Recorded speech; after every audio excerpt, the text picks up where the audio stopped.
This is Bosco with Everything's Debatable, introducing you to the ladies of Plus Size Baddies, Minnesota. First, there's Phoenix, forever the optimist, aspiring to be the best mom she can be, born and raised in Minnesota.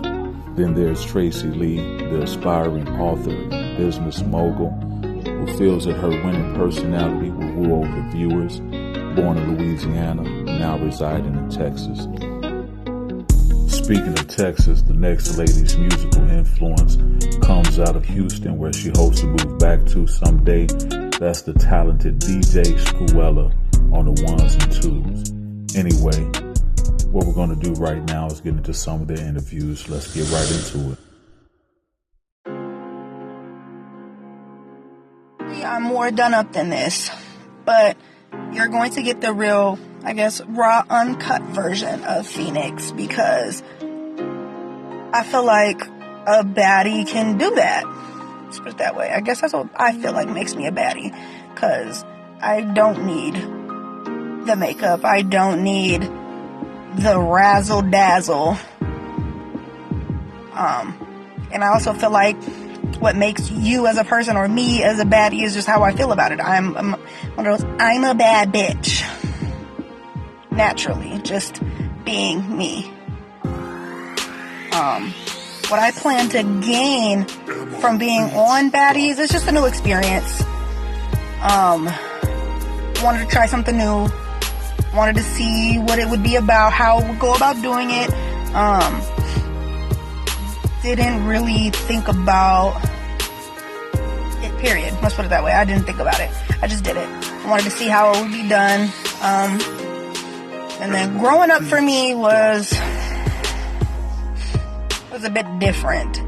Mostly because I am Hispanic and white, but went to primarily Black and Asian schools. Didn't really realize there were other Hispanics, I guess you could put it that way, till about 7th grade. But even then, I still wasn't considered Hispanic. Why? Because I don't speak Spanish.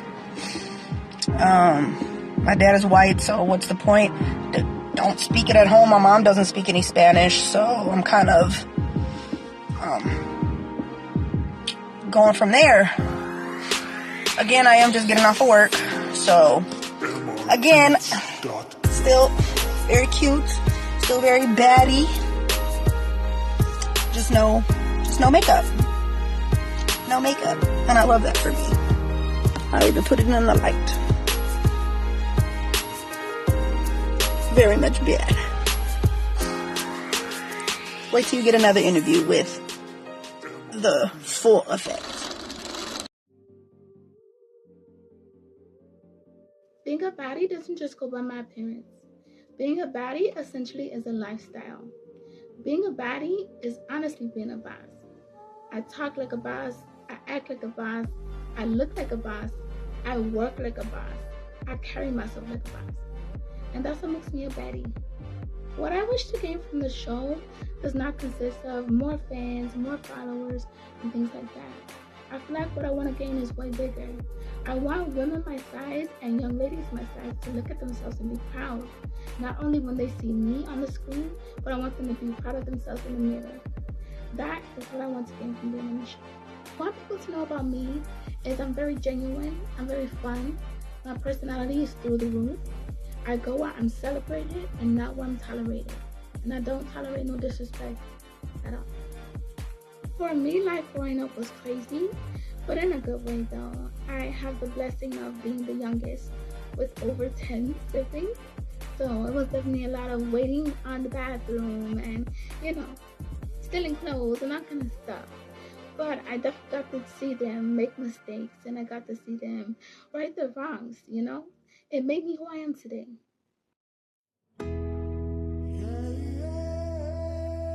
I consider myself a baddie. It's not just about like what I do and who I am. It's about who I am inside, how I interpret things, how I interpret the world, how the world is receptive to me, what I do with the energy that the universe gives to me, the way I can take losses, turn them into wins. It's not just a mentality.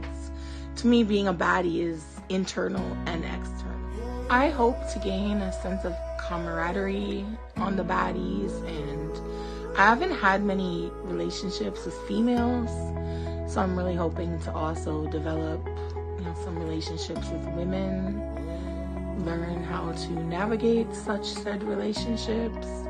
I also hope to motivate other plus size ladies like myself, give them the confidence and motivation to follow their dreams, no matter how big they seem. Growing up for me was very lonely, and it was very contradicting, and it was very difficult because I didn't have any siblings, and I lived out in the country. There were no neighbors.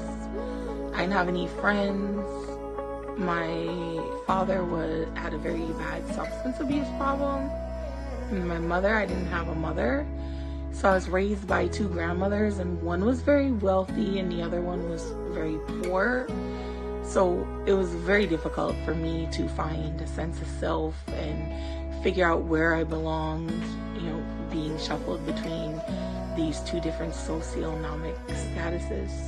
So it was very difficult for me and very lonely. I want people to know that I'm not just a DJ. I'm not just DJ Scorella. I'm not just the woman you see up there spinning the tracks that you hear on the podcasts and on the radio shows. I'm a very unique individual, and I have an insane sense of humor, and I really like to make people laugh, and I'm really silly and goofy, and I'm very loyal.